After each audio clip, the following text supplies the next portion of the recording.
आप मुझे बता सकते हैं कि मैं एक शॉपकीपर के पास गई हूँ कुरकुरे के पैकेट लेने और मैंने बहुत सारे कुरकुरे के पैकेट लिए हैं। एक कुरकुरे के पैकेट की कॉस्ट है 20 रुपीज़। तो बताइए कि टोटल मुझे कितने पे करने पड़ेंगे शॉपकीपर को। तो हम कैसे करेंगे, मान के चलेंगे हम कि जो हमने कुरकुरे के पैकेट लिए हैं ना उसको हम मानकर चलेंगे x। तो मैं कितने पे करूँगी 20x। तो ये जो XYZ का जो ये पूरा खेल हमारी डेली लाइफ में चलता है ना, इसी को ही हम क्या बोलते हैं, polynomials. So hello everyone, welcome to my channel maths spark. So आज के सेशन में हम पढ़ने जा रहे हैं पॉलिनोमियल। और ये वीडियो देखने के बाद आपके लिए ये चैप्टर बहुत आसान और स्कोरिंग बनने वाला है। सो रेडी हो जाइए और नोटबुक और पेन निकाल लीजिए।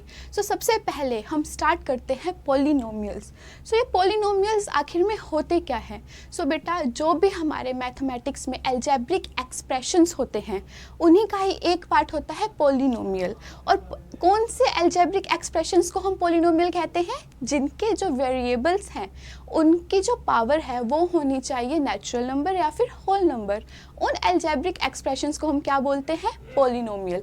फॉर एग्जांपल, जैसे कि हम लेकर चलते हैं कोई भी अलजेब्रिक एक्सप्रेशन 3x + 2।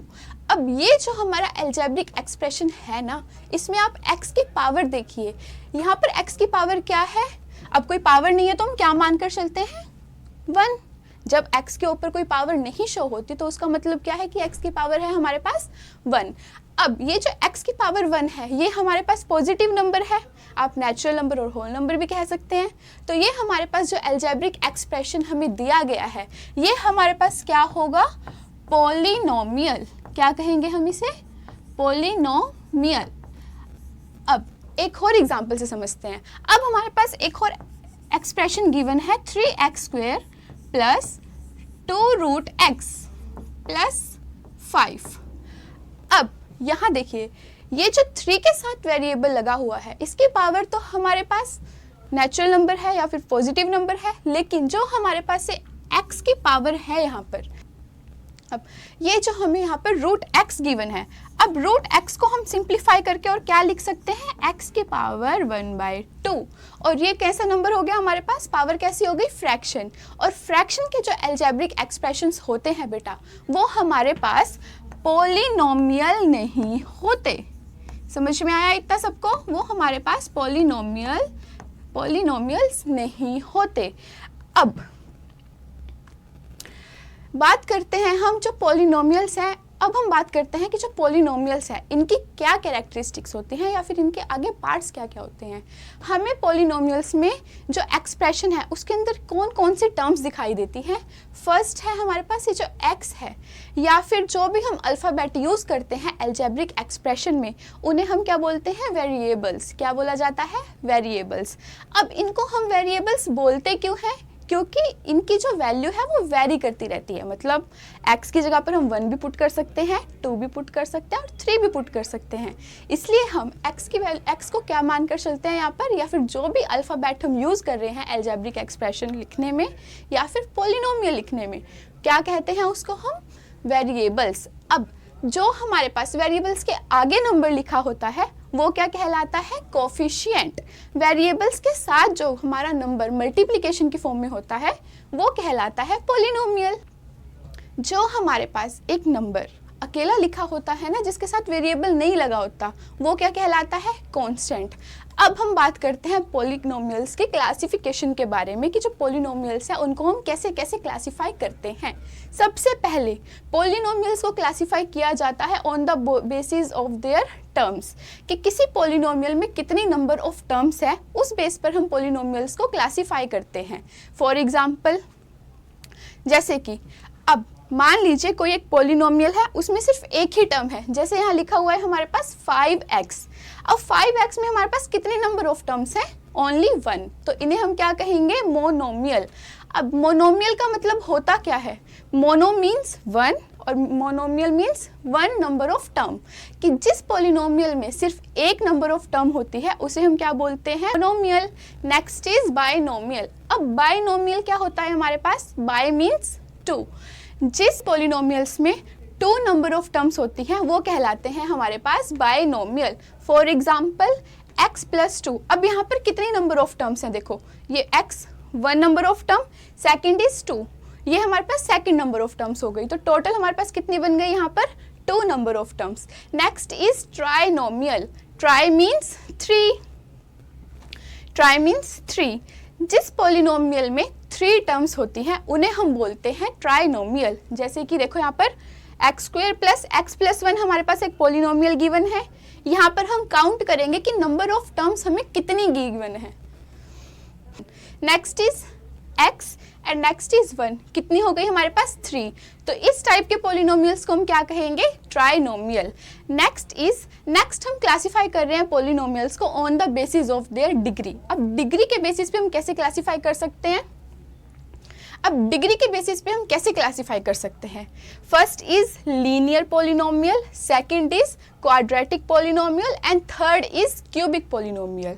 मीन्स जिन पॉलिनोमियल्स की हाईएस्ट पावर मीन्स डिग्री 1 होगी उन पॉलिनोमियल्स को हम क्या कहते हैं, linear polynomial.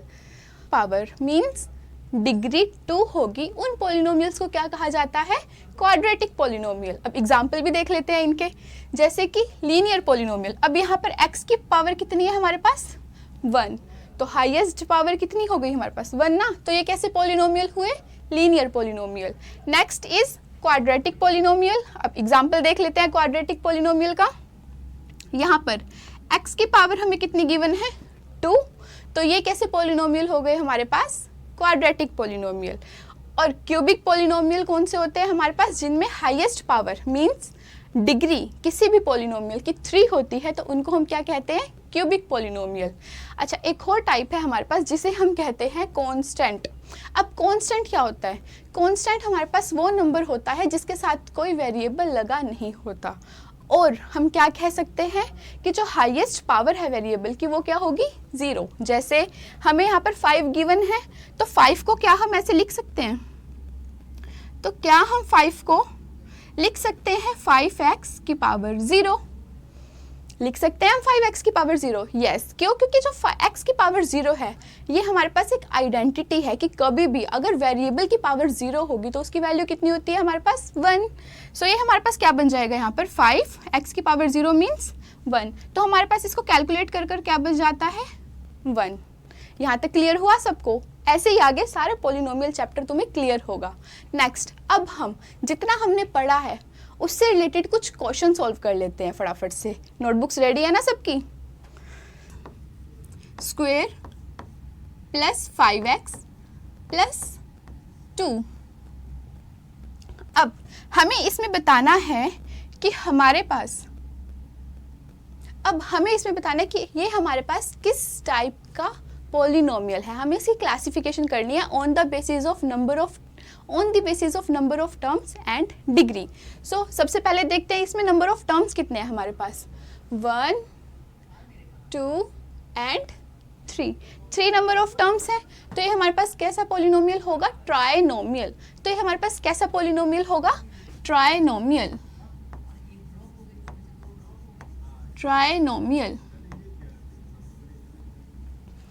And on the basis of degree कैसा पॉलिनोमियल होगा हमारे पास, लीनियर होगा, क्वाड्रेटिक होगा या क्यूबिक होगा, बताइए। हाईएस्ट पावर मींस डिग्री क्या है पॉलिनोमियल की, 2। तो ये कैसा पॉलिनोमियल हुआ हमारे पास, क्वाड्रेटिक। कैसा पॉलिनोमियल हो गए हमारे पास, क्वाड्रेटिक पॉलिनोमियल। ओके, क्लियर है इतना। Next question.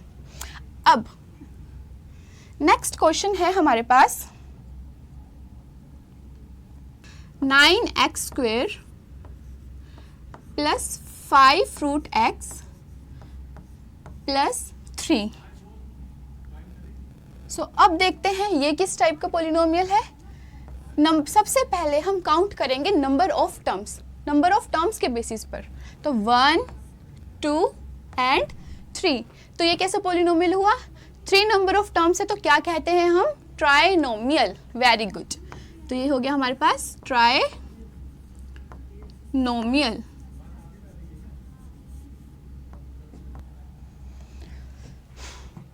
अब हम चेक करते हैं कि ये जो अलजेब्रिक एक्सप्रेशन हमारे पास है, क्या यह है डिग्री के बेसिस पे हम इसे क्लासिफाई क्या हम इसे डिग्री के बेसिस पर क्लासीफाई कर सकते हैं या नहीं? सो देखते हैं 9x²। अब यहाँ पर जो x की पावर है वो इंटीजर है ना, पॉजिटिव इंटीजर है, तो ये तो सही है हमारे पास। बट आगे यहाँ पर हमारे पास x की पावर कितनी गिवन है? रूट। एंड रूट का मतलब क्या होता है? 1/2। तो मतलब जो हमारा वेरिएबल है उसकी पावर क्या हो गई हमारे पास? फ्रैक्शन में आ गई। और जब हमारे पास पावर फ्रैक्शन में होती है तो वह पॉलिनोमियल नहीं होते। इतना क्लियर हुआ बच्चों? तो वह पॉलिनोमियल नहीं होते। और जब हमारे पास अलजेब्रिक एक्सप्रेशन पॉलिनोमियल नहीं है तो हम उसको डिग्री के बेसिस पर क्लासीफाई भी नहीं कर सकते। इतना समझ में आया? तो अब यहाँ से हमें क्या पता चला है कि जो अलजेब्रिक एक्सप्रेशन है और जो पॉलिनोमियल्स हैं, हम इन दोनों के नंबर ऑफ टर्म्स तो निकाल सकते हैं, linear, monomial, binomial and trinomial, लेकिन डिग्री हमेशा सिर्फ पॉलिनोमियल्स की निकलती है, अलजेब्रिक एक्सप्रेशन की नहीं निकलती। अब मैं आपको एक क्वेश्चन देती हूँ होमवर्क के लिए और उसका आंसर आप मुझे कमेंट सेक्शन में देंगे। 5x³ plus 3x² plus 9x plus 2, इसका आप मुझे फाइंड करके बताएंगे नंबर ऑफ टर्म्स। इसका आप मुझे फाइंड करके बताएंगे नंबर ऑफ टर्म्स एंड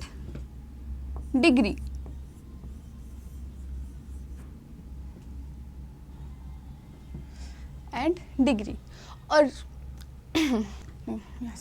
अब जो बच्चा इसका आंसर कमेंट सेक्शन में सबसे पहले देगा ना, तो उसका नाम नेक्स्ट वीडियो में अनाउंस किया जाएगा। तो फटाफट से कमेंट करना। नेक्स्ट हम पढ़ते हैं जीरोज ऑफ पॉलिनोमियल के बारे में, कि आखिर ये जीरोज ऑफ पॉलिनोमियल होता क्या है।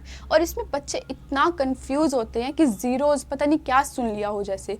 तो बेटा जीरोज कुछ नहीं है, ओनली जो भी हमें पॉलिनोमियल गिवन है ना, उसकी जो एक्स की वैल्यू होती है उसे ही हम क्या बोलते हैं? जीरोज। जैसे उसे ही हम क्या बोलते हैं? जीरोज। एक्स की वैल्यू को ही क्या कहा जाता है? जीरोज। लेकिन कब? जब वो एक्स की वैल्यू जब हम उस पॉलिनोमियल में पुट करेंगे ना, तो हमारे पास लास्ट में आंसर क्या आना चाहिए? 0। तब उस नंबर को हम क्या बोलते हैं? Zeros of polynomial. अभी आगे क्वेश्चन करेंगे तो आपको अच्छे से समझ आएगा। अब ये ग्राफ वाला क्वेश्चन तो हमारे एग्जाम्स में हर बार पूछा जाता है, और इसमें हमसे पूछते क्या है कि यहाँ पर हमारे पास कोई कर्व गिवन होगी इस टाइप से, और हमें बताना है कि इसमें नंबर ऑफ जीरोज कितने हैं। तो इसमें कितने नंबर ऑफ जीरोज होंगे बेटा? बहुत इजी है, बस हमें इस कर्व को देखना है।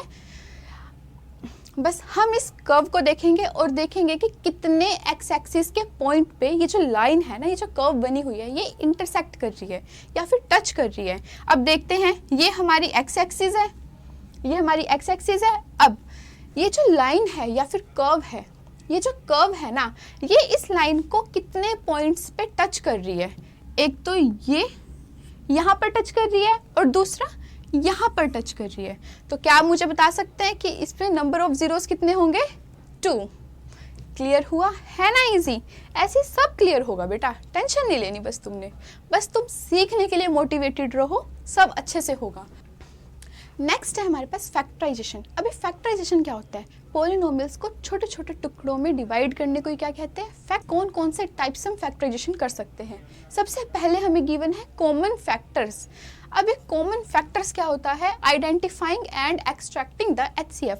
सबसे पहले कोई भी अगर हमें पॉलिनोमियल गिवन होगा, फॉर एग्जाम्पल हमें गिवन है, जैसे कि हमें गिवन है 3x प्लस 6। अब हमें किस टाइप से कर रहे हैं इसको? कॉमन फैक्टर से। सबसे पहले कॉमन फैक्टर बनाएंगे, इसको एक्सपैंड करके लिख देंगे अगर आपको कॉमन फैक्टर निकालना नहीं आता है तो। 3x प्लस, अब जो ये 6 है, 6 के फैक्टर्स क्या बन सकते हैं हमारे पास? 2 मल्टीप्लाई 3। अब यहाँ से 3 को क्या कर देंगे? हम कॉमन निकाल देंगे और ब्रैकेट में हमारे पास क्या बचेगा? देखो 3 यहाँ से और यहाँ से 3 बाहर चला गया है हमारे पास। अब हमारे पास क्या बचा है? x प्लस 2 और ब्रैकेट कर देंगे हम क्लोज। सिंपल है ना? इजी।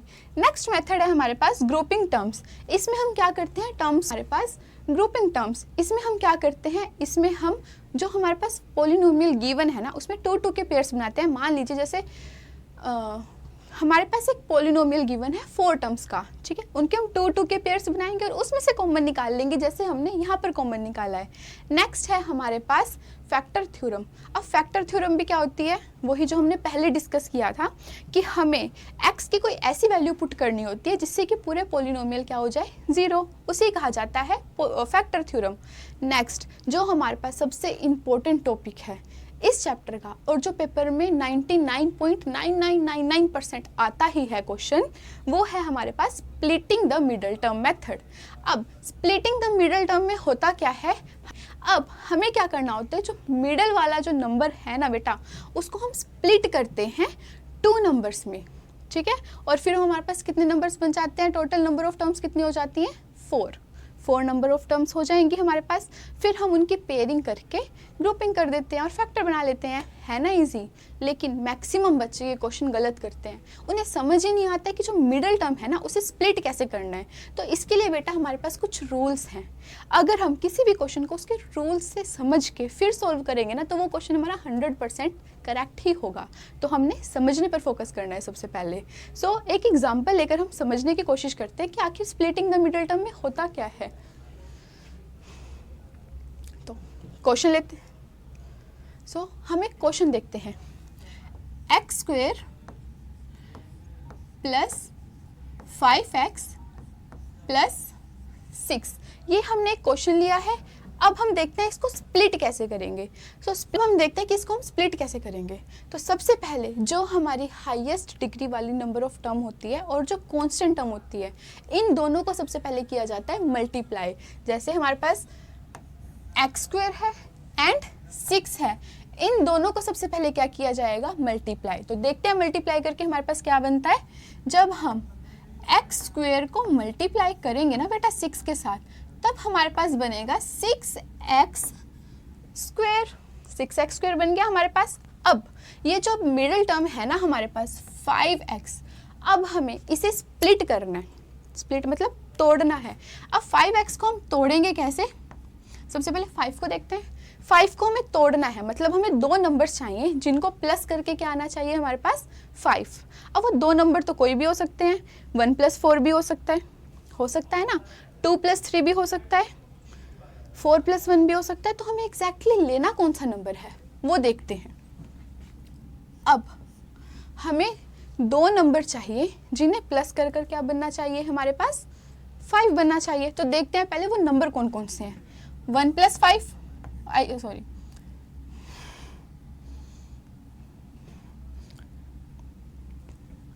पहला नंबर हो जाएगा 1 + 4, प्लस करेंगे तो 5 आएगा।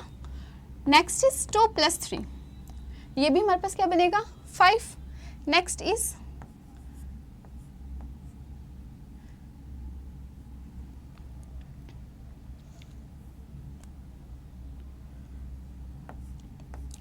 2 + 3, है ना, ये हो गया 5। लेकिन अब क्वेश्चन है कि हमें 1 + 4 लेना है या 2 + 3 लेना है। तो वो डिसाइड करेगा ऊपर जो हमने मल्टीप्लिकेशन की है ना फर्स्ट स्टेप में, वहाँ से ये डिसाइड होगा। हमें 2 नंबर चाहिए जिनको प्लस करके क्या आना चाहिए बेटा, 5x आना चाहिए। लेकिन उन 2 नंबर्स को मल्टीप्लाई करके क्या आना चाहिए, 6x²। ये जो हमने यहाँ लिखा है ना 6x², ये आना चाहिए मल्टीप्लाई करके। तो अब देखते हैं किसे मल्टीप्लाई करके 6x² आता है। अच्छा यहाँ पे 5x है ना, तो हम यहाँ पर भी x लगा देंगे। तो x को 4x के साथ प्लस करोगे तो 5x आएगा। ऐसे ही 2x को 3x के साथ प्लस करोगे तब भी क्या आएगा हमारे पास, 5x। अब देखते हैं किन 2 नंबर्स को मल्टीप्लाई करके हमारे पास 6x² आ सकता है। 4 × 1 = 4, है ना, और x और x को मल्टीप्लाई करेंगे तब हमारे पास क्या आएगा, x²। सिमिलरली 2 × 3 = 6 एंड x को x के साथ मल्टीप्लाई करके क्या आएगा हमारे पास, x²। तो अब आप बताइए कि कौन सा नंबर हमें लेना चाहिए 5x को स्प्लिट करने के लिए, कौन से नंबर लेंगे हम। देखो यहाँ तो 4x² आ गया, तो ये तो हमारे पास क्या हो गया, गलत। तो हम कौन से नंबर लेकर चलेंगे, 2x + 3x। अब हुआ क्लियर। यही डाउट मैक्सिमम बच्चों का रहता है कि मैम हम स्प्लिट करके कौन से नंबर लिखें, कि हमारा क्वेश्चन सही हो जाए। समझ में आया है? अब एक बार इसकी प्रैक्टिस करना घर में, ताकि और अच्छे से समझ में आ जाए आपको। चलिए अब क्वेश्चन स्टार्ट करते हैं। चलिए अब करते हैं क्वेश्चन को सॉल्व। हमारे पास क्या है, सबसे पहले एक्स स्क्वायर प्लस, अब हमें क्या करना है, 5x को स्प्लिट करना है ना, तो करते हैं स्प्लिट। अब हमें पता चल चुका है कि 5x को स्प्लिट करने पर हमें कौन से दो नंबर्स लिखने हैं, 2x प्लस 3x। तो लिखते हैं यहाँ पर 5x के प्लेस पर क्या आ जाएगा हमारे पास, 2x प्लस 3x प्लस 6। अब x square plus 2x plus 3x plus 6। अब इनकी पेयरिंग करते हैं। अब कॉमन निकालते हैं। कॉमन निकालने के लिए सबसे पहले इसको एक्सपेंड कर देंगे ताकि हमें कोई प्रॉब्लम ना हो। एक्स स्क्वायर को क्या लिख सकते हैं, x dot x plus 2x है, 2x को क्या लिखेंगे, 2x ही रहने देते हैं, प्लस 3x प्लस, अब 6 को ब्रेक करके क्या लिख सकते हैं हम, 2 × 3। अब इनकी पेयरिंग कर दी है हमने और इनकी पेयरिंग की है ना। अब देखते हैं कि कॉमन क्या क्या है। यहाँ पर हमारे पास x है और यहाँ पर भी हमारे पास क्या है, x। तो x को हम कॉमन निकाल लेंगे। अब ब्रैकेट में क्या आ जाएगा हमारे पास, x प्लस ये x बाहर जाएगा तो क्या बचेगा हमारे पास, 2। सेम ऐसे ही प्लस का साइन। अब यहाँ पर कौन सा नंबर कॉमन है, 3, बाहर ले गए 3 को। अब क्या बचा है यहाँ पर, देखो 3 तो बाहर गया है ना, क्या बचा हमारे पास, x प्लस, अब ये 3 भी बाहर है तो क्या बचा हमारे पास, 2। अब हम यहाँ से कॉमन निकालेंगे। यहाँ भी x प्लस 2 है हमारे पास और यहाँ भी x प्लस 2 है, तो इसको दोबारा से कॉमन निकाल लेते हैं। तो क्या बन जाएगा, x प्लस 2 बाहर आ गया है हमारे पास। अब अंदर क्या बचेगा हमारे पास, देखो x प्लस 2 तो बाहर चला गया है, क्या बचा यहाँ पर, x प्लस 3। बन गए फैक्टर, है ना इजी। बस ऐसे ही सारे क्वेश्चन इजी है, बस हमें फोकस करना है समझने पे। अगर हमें क्वेश्चंस के कॉन्सेप्ट अच्छे से समझ में आ जाएंगे ना बेटा, तो कितना ही कॉम्प्लेक्स क्यों ना हो क्वेश्चन, हम इजीली उसको सॉल्व कर सकते हैं। तो फोकस किस पे रखना है, समझने पे। और जो यहाँ क्वेश्चन करवाए जा रहे हैं आपको वीडियो खत्म होने के बाद वो दोबारा से ट्राई करने हैं, तभी तो बेटर अंडरस्टैंडिंग हो पाएगी। सो आई होप आपको ये बेसिक कॉन्सेप्ट्स पॉलिनोमियल के सारे अच्छे से क्लियर हो गए होंगे। अब मिलते हैं हम आपसे नेक्स्ट वीडियो में, तब तक के लिए गुड बाय।